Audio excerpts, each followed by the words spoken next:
In this video, I will show you how to convert your text into table in MS Word.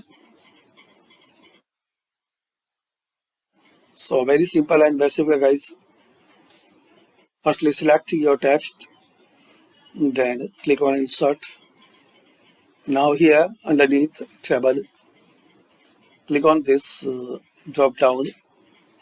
Now here is the option Convert Text to Table. Select it, number of column and number of rows, and also you can select here AutoFit to content. Then click on OK. So as we can see, we have this text into table.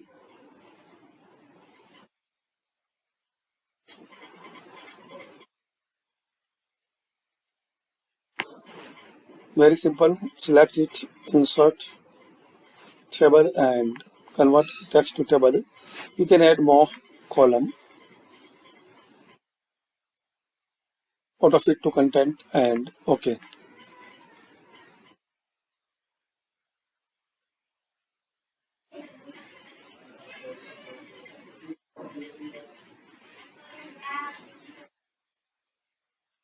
So thanks for watching.